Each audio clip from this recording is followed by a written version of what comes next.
And again, hello, good morning.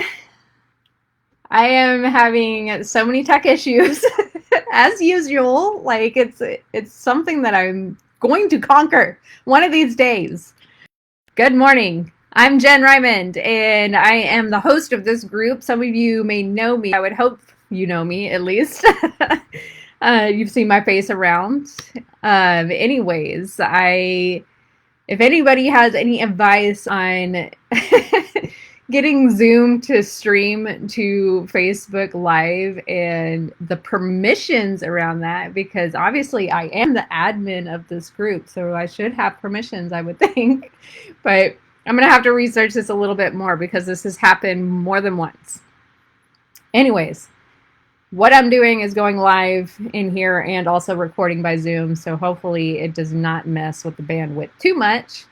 But I wanted to say hello, and I really wanted to come on here today because I have several different modalities that I use when I'm working with my clients. So some of you know me. As a healthcare worker, a lot of the people on this page are employees or coworkers with me.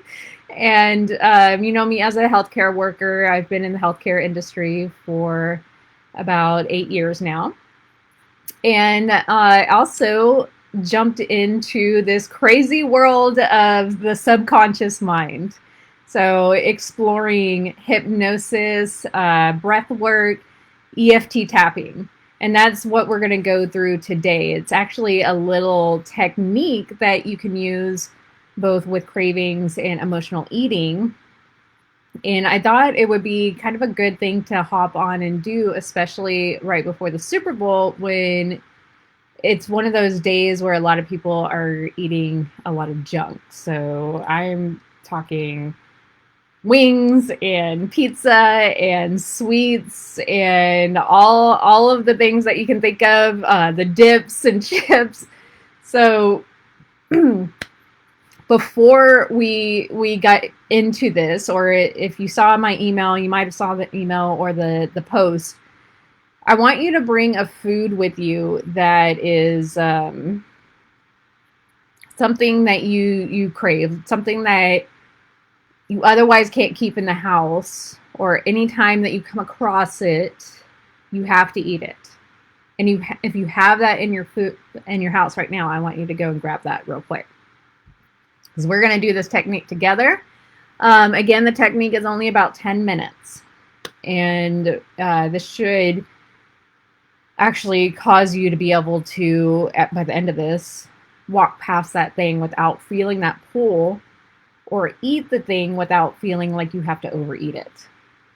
So what this whole training is about is, it's just like a little mini training here, but it's really for those people that you know, you felt like you've never had control of your eating or your weight, or nothing would ever work. Like every diet you try, you eventually fall off. Or if you're sick of hearing all that same advice on how to stop cravings, how to stop emotional eating, or to lose weight. Or maybe you're confused because you know what to eat, but you just can't seem to do it. Or you can't control yourself around certain foods like chips or chocolate, like Reese's peanut butter cups, ice cream, soda, pizza. So some of the things that I really struggled with in the past. Or you overeat when you're unhappy, or you're bored, or you're stressed, or you feel alone. So again, by the end of this training, you will get more results with your eating just in the short little exercise than any diet you've ever tried before. Yeah, chocolate is a big thing, Mel. Like chocolate is one of my things. Like I had stepped down from, like, I went from sugar-free chocolates to the stevia chocolates, stevia dark chocolate. So it's something that it goes way back in my history, even, that it's one of the hardest things to resist for a lot of people. And then also, by the end of this, you will begin to leave food on your plate. You'll be able to eat less. You'll be naturally attracted to healthier foods. And you'll finally understand why you've struggled to lose weight and why nothing else has really ever worked. And then, of course, we'll give you an action plan on how to move forward. So, a little bit about me. I did already say that I'm a healthcare worker, and of course, I'm Jen Ryman. I don't know if I said that before or not, but yeah, host of this this whole group here. A lot of you came in from my summit that I held last November on anxiety around the holidays, which is also a very emotionally charged eating event around Thanksgiving and Christmas. But yes, about me. I have been working in healthcare for about 8 years. I came to a point in my life where I felt like I was struggling in more ways than one. Like, I felt my body was sabotaging me. I was very low energy. I was having super bad digestive issues. I had confidence issues, a lot of anxiety, to the point where I was having anxiety and panic attacks at work. Well, after I had 2 pretty severe panic attacks at work, I started to look into other options because I was going to these doctors about all these different issues and seeing specialists and having the colonoscopies and the blood work and all that done. And they couldn't figure out, they said I was fine, basically. And I was to the point where I felt like I was barely keeping my head above water. And that I had these weights like on my ankles just pulling me down. So it was almost to the point where, like, if I did not find some solution now, I was going to drown. And that's when I kind of, by chance, heard a podcast about hypnosis and confidence issues. And confidence was one of the biggest things that I struggled with for a lot of my life. Like, I didn't like strangers. I didn't like talking in front of groups of people. Like, if there was more than 2 to 3 other people in front of me, like, I would stumble over my words. Like, I would just sound like a bumbling idiot. And a lot of that also showed up, like, in my the way I presented myself. Like, I very much had the hunched over shoulders and the sunken in, and, like, you know, I would sit in the back and not say a damn thing in a group of people unless it was, yeah, you know, like if I'm agreeing with something. So initially that's what I went to hypnosis for.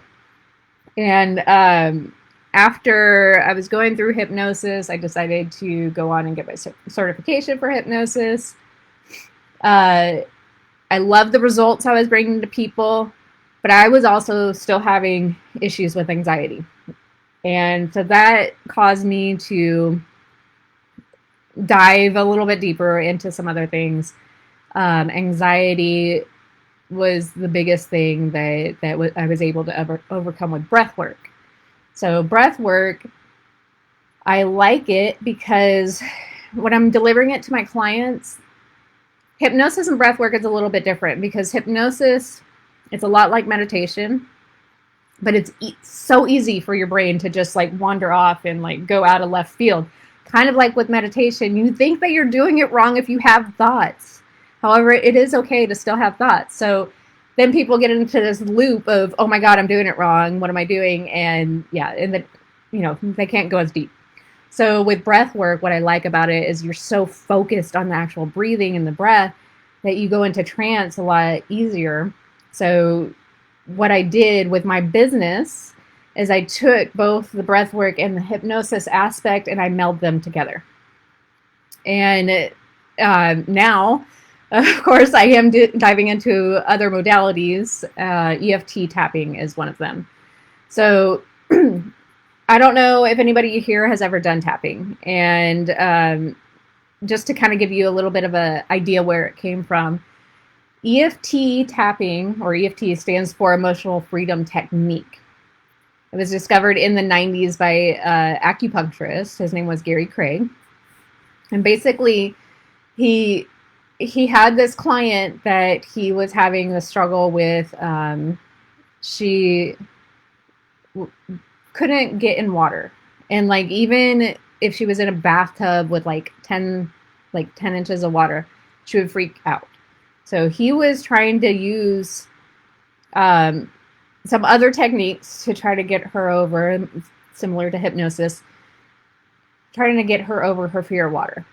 And he was going on all these sessions and like working for her or with her for years. Well, she's sitting in the tub on one of his sessions, and he, she's sitting there freaking out, and he just put his hand on her head. Well, he's also an acupuncturist, so he knows that there are certain meridians, like energy medicine, energy meridians, according to Chinese medicine, where if there's certain points in your body that signals to different areas of the brain and body parts and different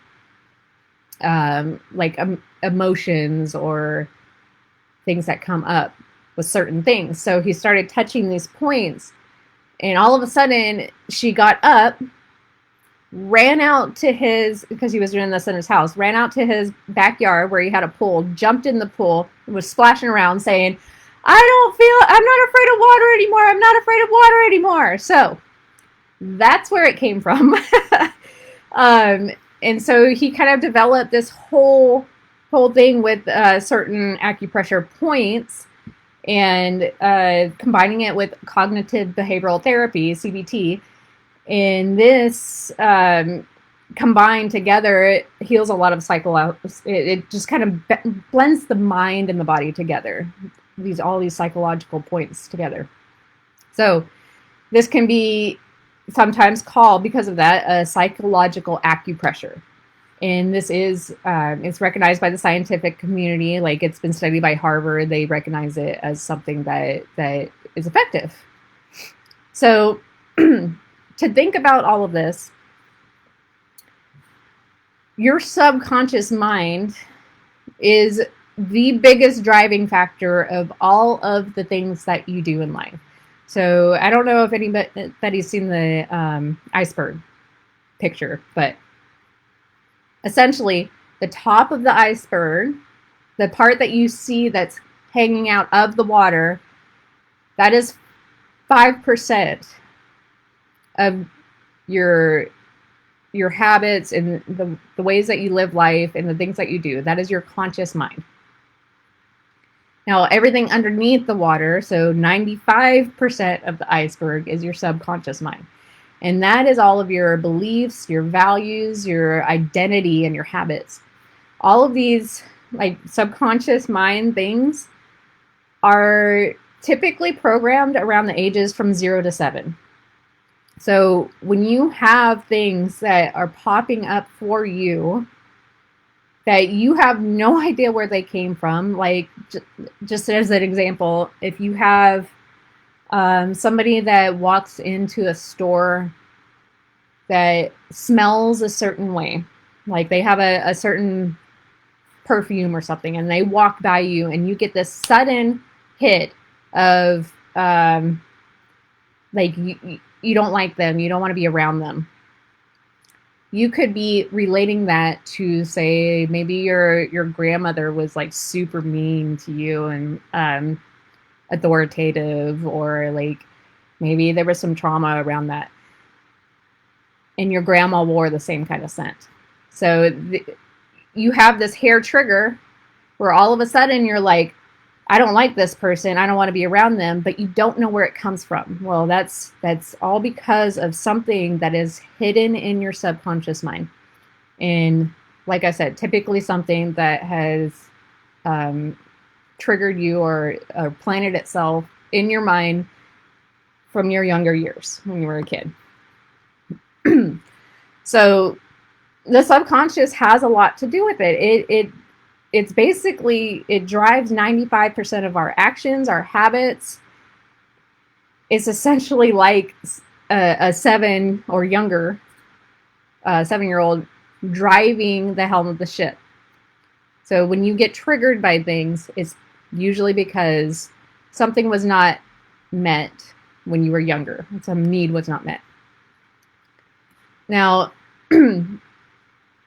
when you have certain things that pop up in your life, like being overweight or emotional eating or anxiety or confidence issues, all of that, these are all basically they're symptoms of a root cause of something deeper that's going on, something that is a subconscious implant program, like filter, that has been down in the roots.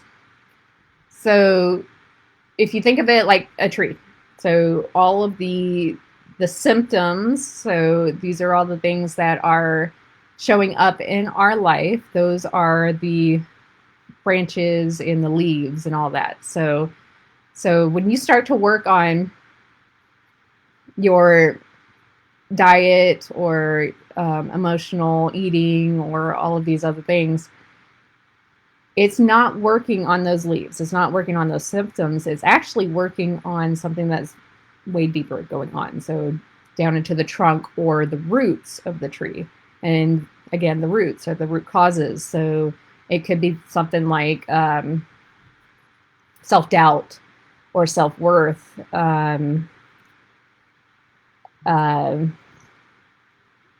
just feeling that you are not good enough.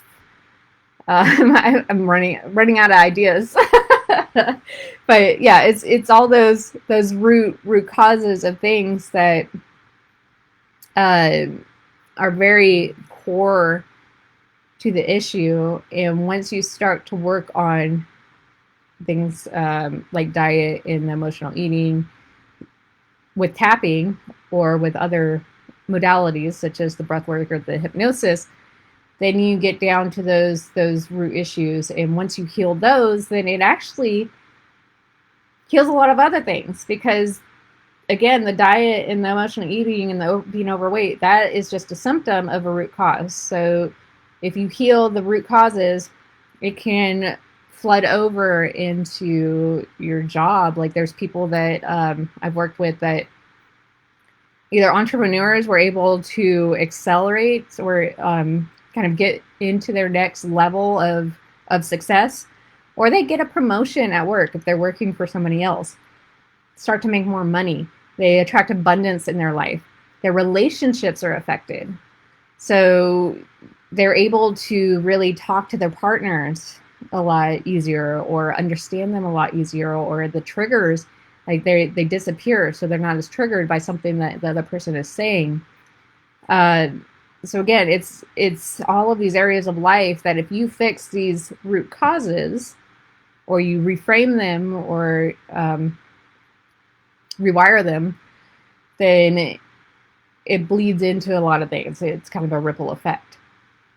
And of course, if you are having better relationships, obviously that bleeds into the other person too, which essentially you meld better with them, and then they meld better with other people, and then it's just like a massive effect on just working on yourself. So just think about it that way. Like you have the potential of so much just by working on these inner issues.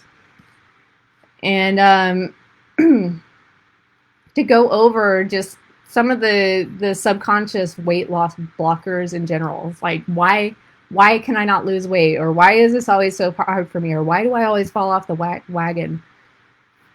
So cravings, there are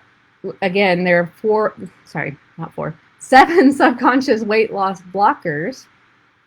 So one of the first ones are your feelings are actually stuck in the food. So you might have had a positive experience when you were a child related to that food.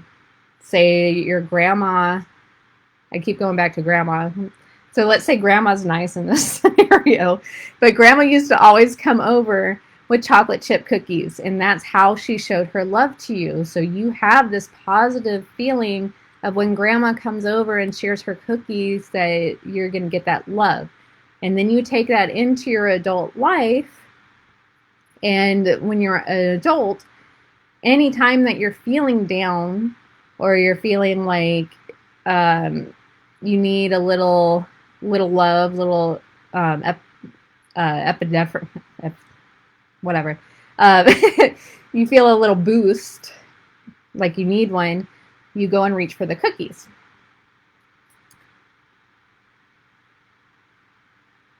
Yes, yes, Mel, and I loved watching your story on that, and that is freaking amazing. I think you are a super powerhouse, superwoman over here. But yes, I'd love to hear that. Um, so number two, you don't want to make the other person feel bad. So subconsciously, a lot of us have this fear that if we lose weight and we start to feel better about ourselves, that the other person might be upset with us. Like we're in a relationship with somebody and you think subconsciously that they will feel down about you looking better than them, or that you being confident might leave them behind. Or let's say that not eating something that somebody has bought or made for you, and you don't want to make them feel bad because they spent all this time and effort and money on getting you this thing, and you don't want to make them feel bad by not eating it.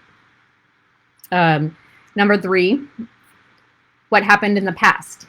So life events that when you think back to it, when did you start struggling with weight?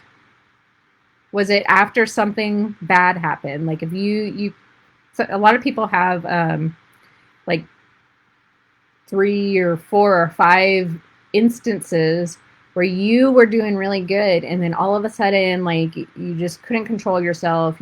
You started to put on weight. Typically, it's because of something that happened in the past, like there was a death in the family, or maybe you lost your job, or things of that nature. So it'll trigger something in you, so that every time that you try to diet, it comes back to these core things that happen. So you're essentially waiting for the other foot to drop. Number 4 is cleaning your plate. And this is one of the most common things, especially all of us 80s babies, that you start to feel ashamed or bad about wasting food because you were told as a kid that you have to override your internal body cues. So as kids, we know how much we need to eat, and we stop when we're full. And then our parents come along and say, there's starving kids in Africa. You should be proud of the food that you have. You know, so that's one of the big things that I was told as a child. Like, you need to clean your plate, otherwise you cannot get up from this table, or you can't get dessert, or you're going to go to bed hungry. So these are things that it causes you to have that bad feeling about not eating all of your food that's on your plate. Then there's also number 5, which is a body boundary violation. So this is pretty self-explanatory. It's sexual abuse, trauma. It can even be like somebody making a comment about your body. Like, you have friends that used to tell you that you look fat, or, you know, like there's different kinds of traumas. Like, there's the big traumas and the little traumas. So big trauma is pretty self-explanatory, but like the little traumas, a lot of people don't even think, that they have any kind of trauma in their life. Like, they could have had the best childhood growing up, but there is a kid that was in your cafeteria hour that, would make fun of you for grabbing an extra slice of toast or an extra brownie or something. And it's not something that we have like in the forefront of our mind, that that's the reason why we have this issue with our boundaries or have this trauma. However, it is planted so deep in our subconscious mind, and it can have some of the biggest effects. So anybody and everybody, everybody has trauma. Like it's nobody's free from it. You can, like I said, you can have the best childhood in the world. And I will say that this is something that I always think back of. You can be the nicest mom. You could be, or you could lose your shit like one time and you will fuck up your kid no matter what. Like it's being human. Like we've all had these little mini traumas, no matter what your life was like, that you hold on to, but it really is your job to clear that from your subconscious so that you're able to move on with things. Like it's not something that we're meant to stay with and stuck with. Yes, somebody's offhand comment can make, I think when when I was a kid, when I was in middle school, there was a comment about muffin tops. So if you had any kind of skin, and it doesn't matter if you were big or you just had a little extra skin, like people have muffin tops. I don't know, like I have a muffin top technically while I'm sitting here. So it's in middle school, like people would point out muffin tops, and it's something that, like, it's natural for a woman to have love handles. I'm sorry, but it's something that is in the back of my head because the kids would point out muffin tops when I was in middle school. So it doesn't have to be big. It's still in there. And then number 6 is the self-sabotage. So your body doesn't feel safe to lose weight. So this is usually due to an authority figure and how they gave you rules. So like if you were rebelling against their rules, like they said, don't go eat the chocolate, and then you sneakily went out and ate the chocolate later, this is a form of self-sabotage, and it shows up in many areas of life, including relationships, not only food. And then the 7th one is I'm not full yet. And this comes from pre-verbal childhood. So it's those times in life where you were not able to communicate what you need and you were not getting your needs met. So think about way back in the 80s and 90s when that one psychologist came out with the book, The Cry It Out Method. And it was, if y'all don't know, it was based around letting babies cry it out in their cribs, and then eventually they'll learn how to self-soothe. Well, terrible for your subconscious mind because, hey, that's abandonment. And so your mind thinks that you're not ever going to get your needs met. So when you feel like, I don't know, so it's like with me, like I have this big, or had this big fear of missing out. So if there was a food, even if it's something that I don't really want to eat, but like everybody else is enjoying it and there's like only one left, and I'm like, fuck, I gotta get it. All right. So that goes back to that subconscious that I'm going to miss out, that I'm not full yet, that I'm not going to get my needs met. Yeah, so it all stems back from way, way, way in the past when you were a kid. So we'll go ahead and get on to the technique now. So with the tapping method, there are certain meridian points. And we always are going to start with our karate chop point. So karate chop is going to be right here on your hand. It's like the fleshy part of your hand, like where you would karate chop. And you're going to take 2 to 3 fingers, and you're just going to tap on the side. And typically it's about 10 to 15 times that you tap on each point. And I just want you to know that you cannot do this wrong. Like all of these points, even if you skip a point or you say the wrong things, just make sure you're not like thinking too heavily about the tapping points and doing it wrong, or like going through the laundry list in your head of things that you need to do today. So just be present in the moment, and this is something that'll work. So again, karate chop, and then you're going to do the start of your eyebrow. So it's right about here. And again, like you can't do this wrong. As long as you're in the general area, you're going to be able to get it. And then you'll go to the end of the eyebrow.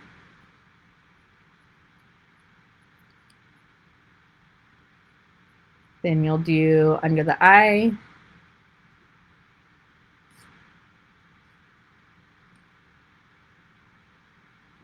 Under the nose.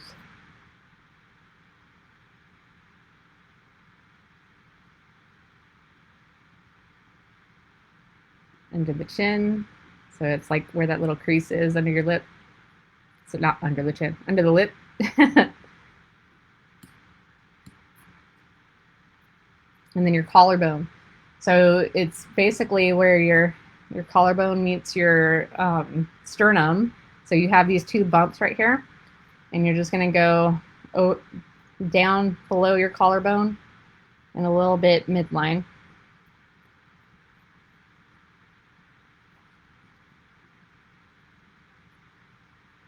And I just want to say, like, it doesn't matter which side that you do this on. You can do it with two hands on all of these points, or you can just do it with one. It really doesn't matter. And then you're going to do underneath your armpit. So for women, it's like your bra line. So it's right about here. But you take like a hand underneath your armpit, and then right underneath that, where that hand would be, and you tap there.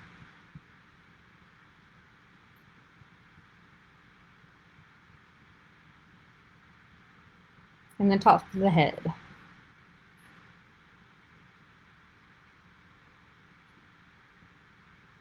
Good thing I shaved my armpits, I think, right? All right, so again, can't do this wrong. The karate chop point, we're only going to do this at the start, but we're not going to have it in our rotation. But if you do miss a point, totally okay. We'll just go through the points one more time so everybody has it. So again, we're starting with karate chop point at the beginning of this visualization. Then we'll move on to front of the eyebrow, side of the eyebrow, under the eye, under the nose,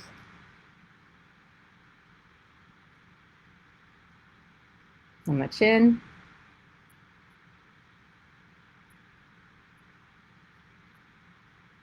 collarbone,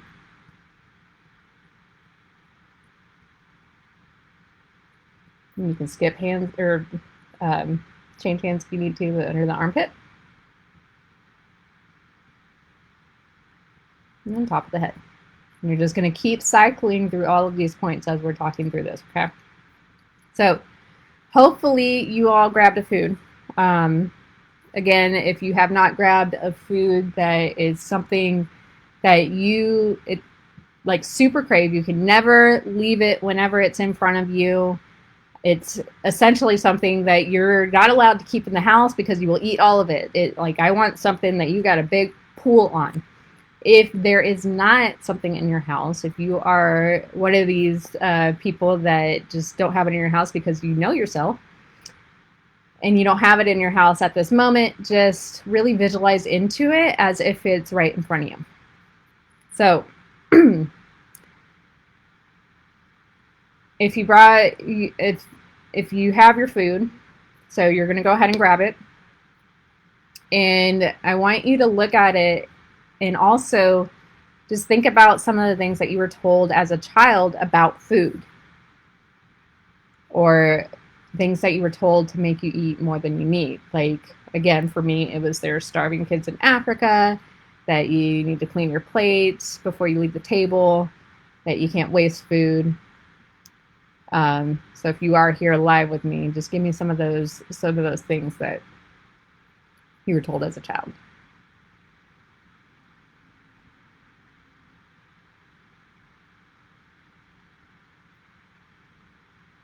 If not, we can go with the things that I was told. Because I'm sure a lot of other kids around my age were told the same thing.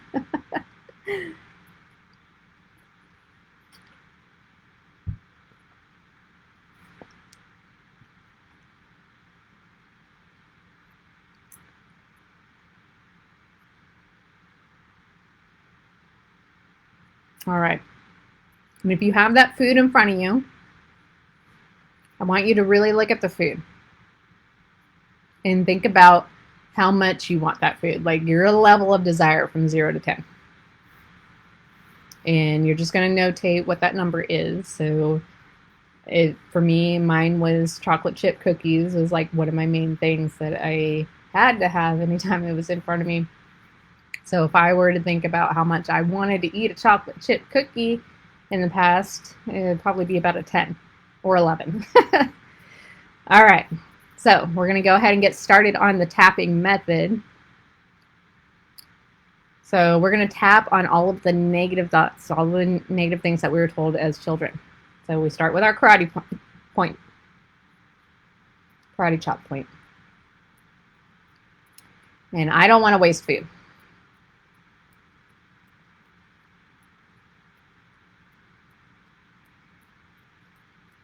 I need to clean my plate. And see, I already started in the wrong thing. That's okay. There are starving kids in Africa.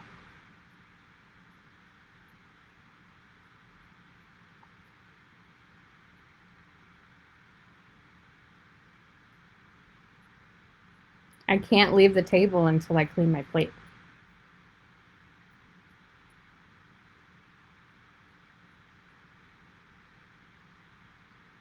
I won't get ice cream if I don't clean my plate.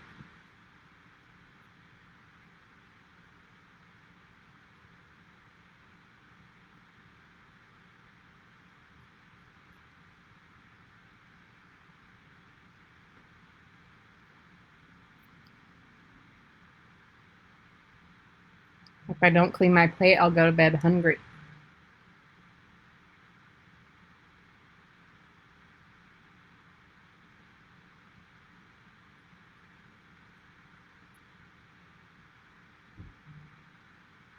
But gosh, I want to eat that so bad.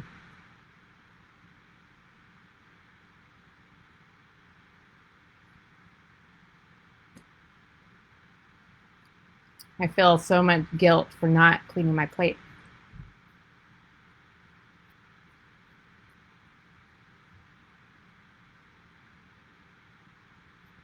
I feel so much anxiety and guilt about throwing away food.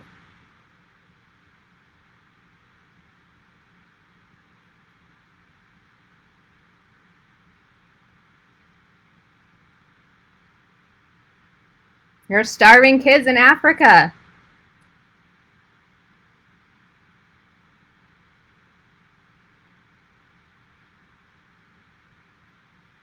I don't want to waste food.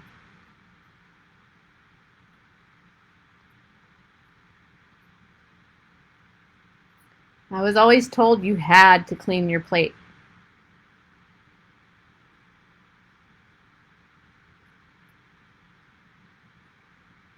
I was always made to eat more than I wanted.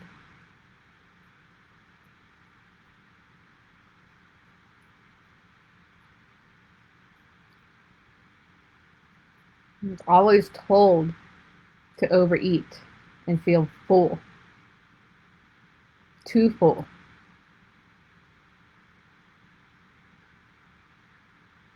To the point I would make myself sick.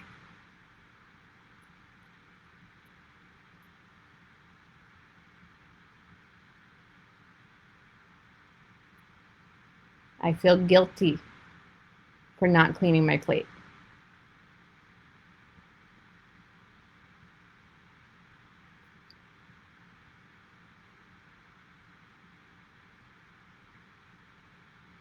I feel anxiety for not eating all my food. All right. So I'm going to have you take a deep breath.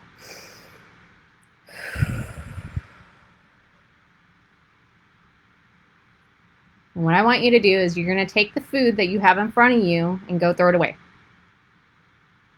Go throw it in the trash can. Now, think about the level of anxiety on throwing away that food.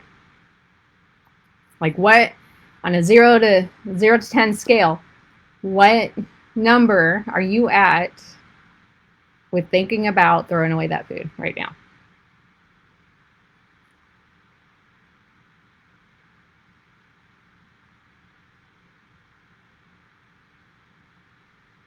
And put it in the chat if you can.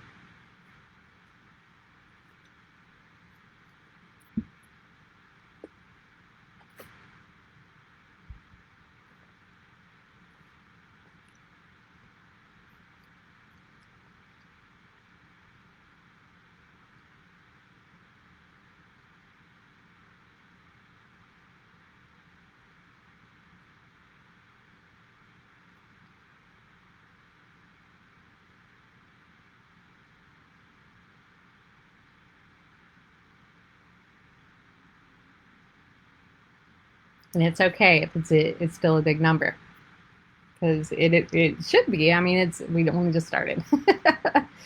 Especially if you're told that wasting food is bad. And I just want to reframe something for you too. Like, when you are overeating food, that is also wasting food too. So it's eating more than you would want to. Okay. Imagine chocolate. Okay. So Mel, if you had an entire candy bar in front of you of chocolate, and I told you to go throw it in the trash can, what, on a 0 to 10 scale, how much anxiety would that give you?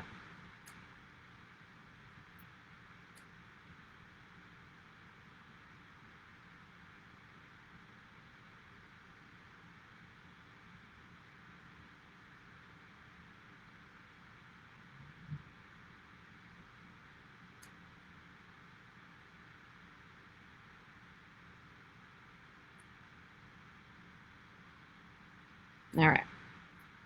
So we'll go ahead and move on. So 10 being big, so probably about a 2. You'd be sad to waste it. Yeah. All right. So we're going to tap on the sadness on wasting food. So we're going to go through our points again. We'll start again with the karate chop. I feel sad to waste food.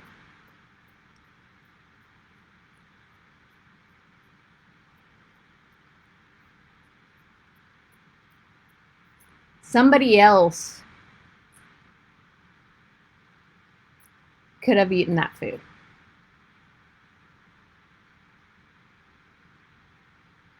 Wasting that food is wasting money.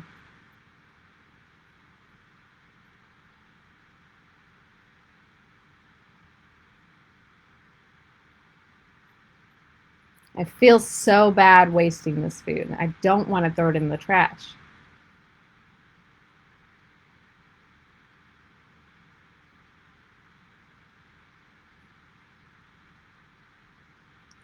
Somebody worked hard to make this food.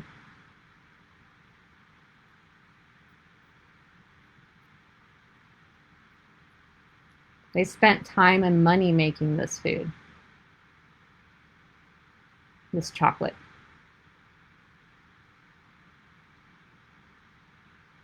I spent time and money getting this chocolate.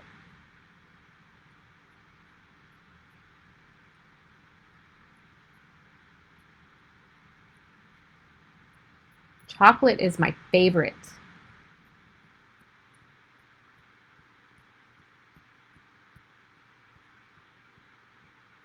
And I feel bad wasting chocolate.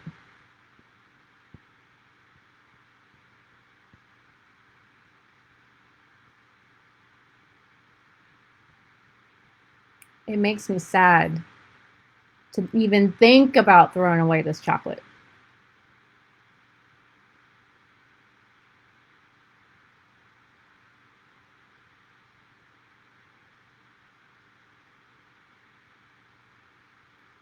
Chocolate has this pull.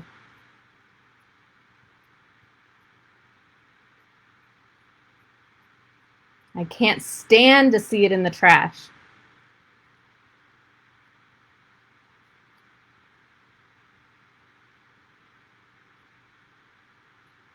Why would I waste chocolate?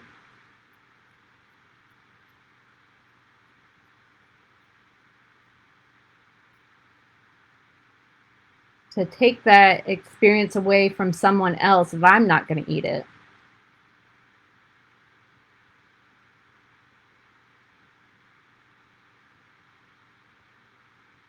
I don't like seeing money going in the trash can.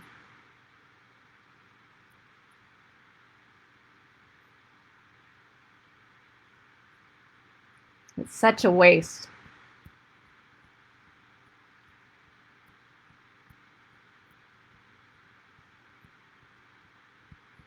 I feel so sad throwing it in the trash can.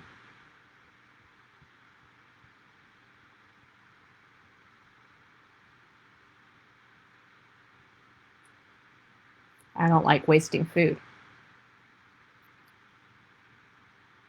All right.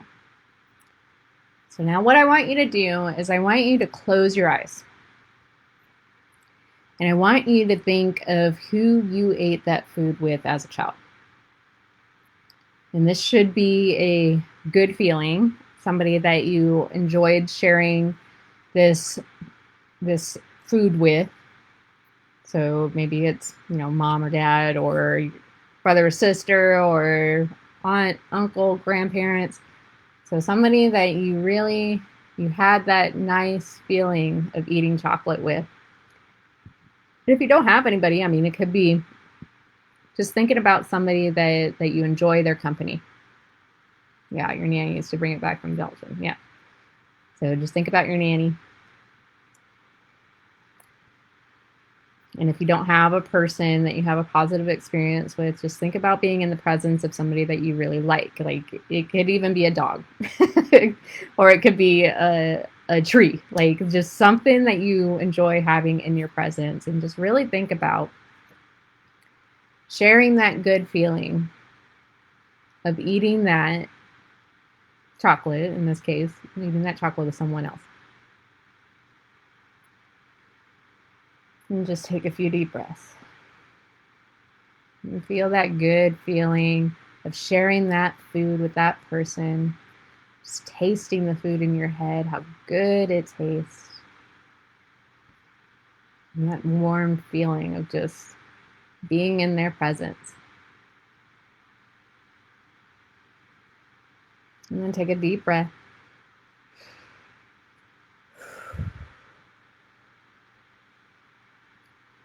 And then I want you to look at the food in the trash, or imagine the food in the trash. And I want you to take all of the good feelings that's been in that food, just scoop them all out and just put it right in the center of your heart. So all of those good feelings, being with that person that you love sharing that food with, just scoop them up and put it right in the center of your heart. And then we're going to start to tap again. So you can open your eyes. Well, you already opened your eyes because you looked at the food in the trash. But so we're going to go through the points. We're going to start with the karate chop. And I just want you to imagine a ball of light that's in the center of your heart. And that good feeling from that ball of light, you're going to pass it to that person that you love so much, that you love sharing that treat with. All those good feelings. Tasting the food in your mind. And just pass that ball of light from your heart to theirs. And just look at their face. Smiling, feeling that good feeling that you're passing to them.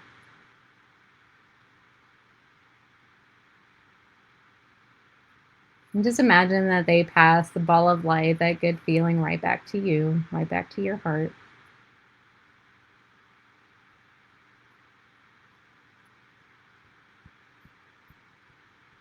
And you just keep passing that ball of light back and forth from your heart to theirs and their heart to yours.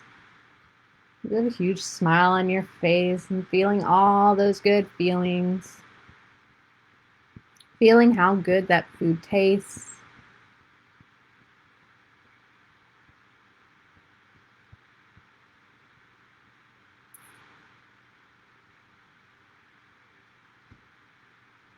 All right, hopefully you can catch the rest of it later, Mel.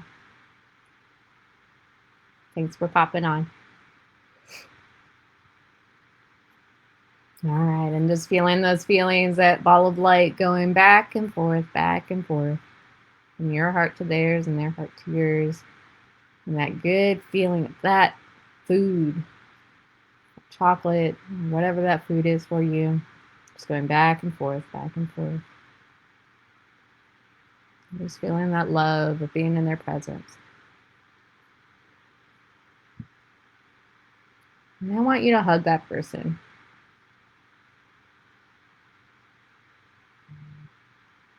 Go give them a big hug and just tell them how much you care about them, how much they mean to you.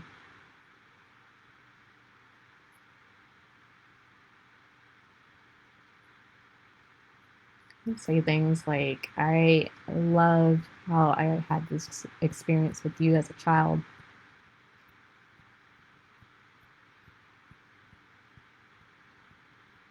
I love the time that we spent together.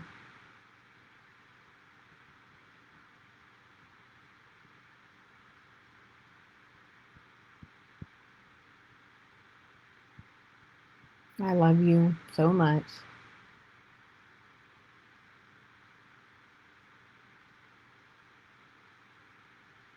I care about you so much.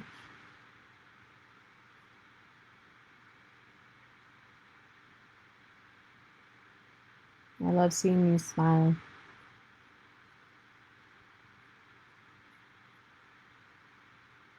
I love being in your presence.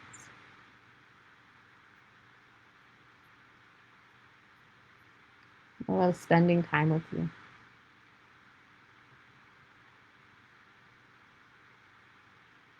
I just want you to look at the food in the trash. And I want you to again note how much it triggers you from 0 to 10 again. And if you want to, in the chat, just put your starting and ending number from 0 to 10, so where you started at and where you're at now. And if it's not at a 0, we're going to tap a little bit more. The number should have come down a little bit at least. And if you're watching this on replay too, put it in the chat. You can put it in the chat after.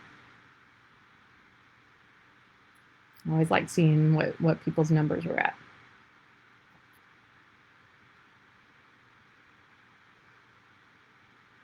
And so we're going to try to get everybody down to a 0. So again, we'll start with our karate chop point.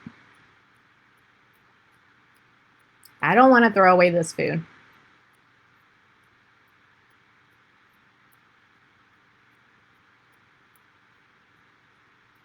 It brought me so much anxiety on throwing away this food.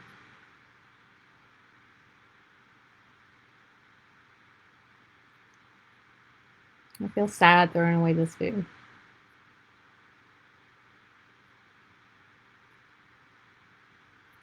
I worked hard for this food.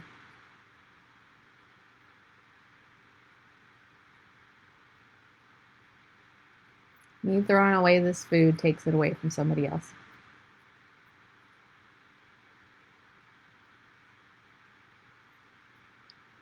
My well-being matters more than this food.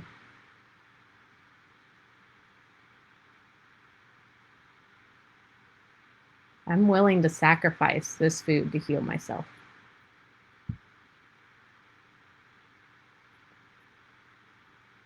I can throw this food away.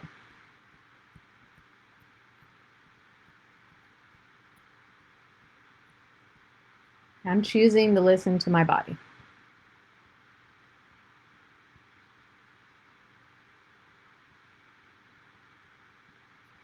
From now on, I know how much food is right for me.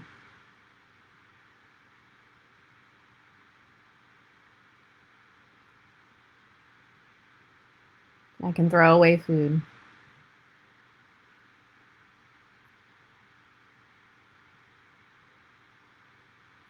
I'm open to this experiment.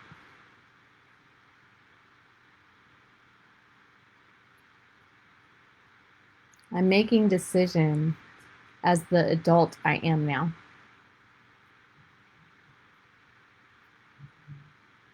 Not the child I was then.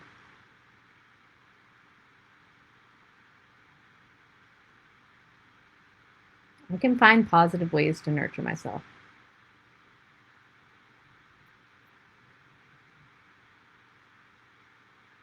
Like taking a bath or reading a book.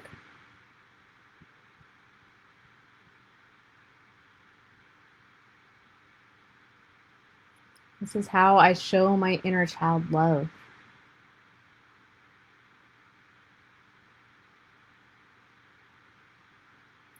Not by food on my plate.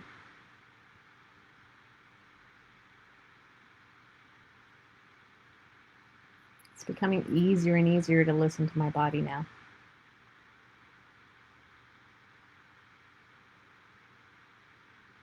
I know how to eat the right amount of food.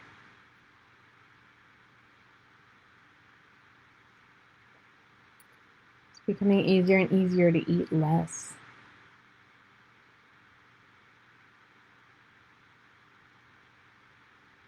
My body loves being the healthiest version of itself.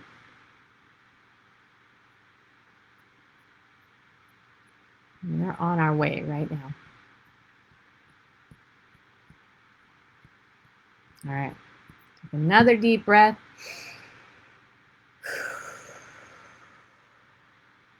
And look at the food. Look at the food in the trash. And again, we're going to do a 0 to 10 scale. What is your level of desire at now? What is your level of anxiety at now?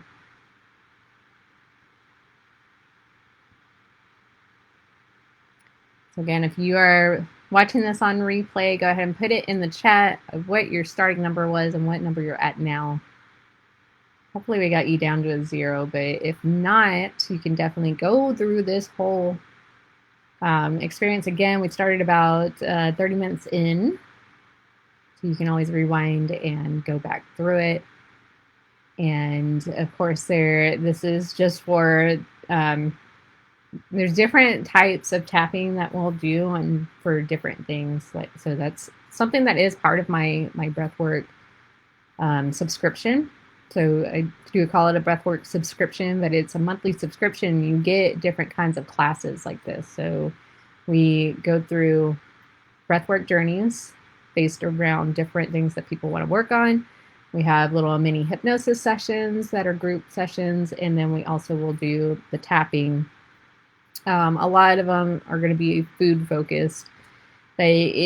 We have different areas that we will tap on. So whether it be emotional eating or cleaning your plate, the amount of food that you eat, the types of food that you eat, the cravings.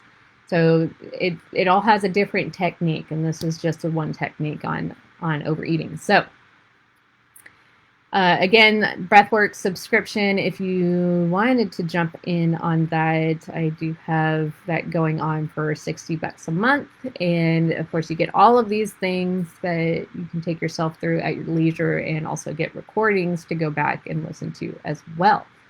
And then if you ever do want to jump into an actual breathwork class just in itself, I do hold those. It's right now we're having a Valentine's Day special where it's half price, because normally the seat price is $60 a seat, and we're doing it half price for Valentine's Day for you and a sweetie. So if you have somebody that you wanted to invite with you, they will get their seat free, and you also get your seat half off. So that is a incredible deal, and that's until the end of February. So thank you, everybody, for joining me here today. I will drop links in the chat if you are interested in working on things with me in the future. And of course, if you want to talk about anything, I am always available to chat and we can go over some of the things that you want to work on. All right. Thanks everyone for joining me live. Love you all. Have a good weekend and enjoy Super Bowl.